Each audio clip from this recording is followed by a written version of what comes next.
Hello everyone and welcome to another episode of the Dark Souls playthrough. In this episode I cut my losses in the Lost Bastia and backtracked for a little bit.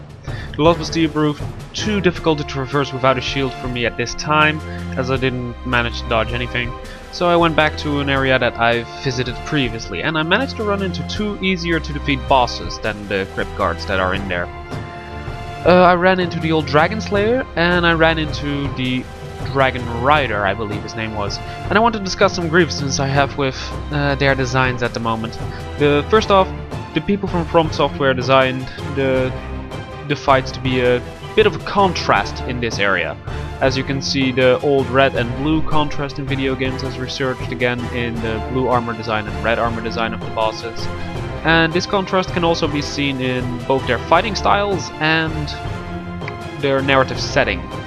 The narrative setting is the easiest to explain, as one is an old Dragonslayer, so he goes up to dragons and kills them, and the other is a Dragonrider, who goes up to the dragons and rides them. One keeps them alive, one kills them. Pretty easy contrast.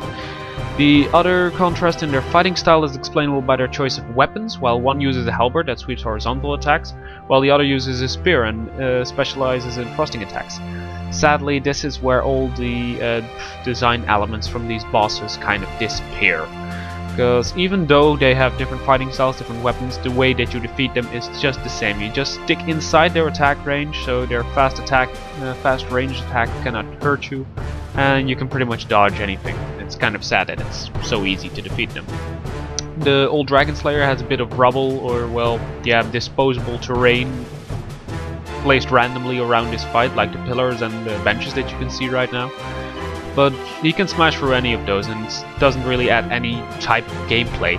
In the fight of Ornstein and Smaug from the original Dark Souls, those pillars were actually very critical in blocking Smaug's charging attack. They were actually used in the gameplay. The only thing that you can notice here in the Dragonrider fight is that there's empty spaces for you to fall off from, but that's not really a risk unless you're a very ranged character. I know that they're very early bosses and they're meant to be sort of a tutorial for the player as well in just fighting bosses, but that's no excuse. The Capra Demon in the original Dark Souls was like the third boss you encountered, and he even had different height levels to add to the gameplay. It's kinda sad that From Software is making every boss fight, early on at least, into just this arena pit boss fight.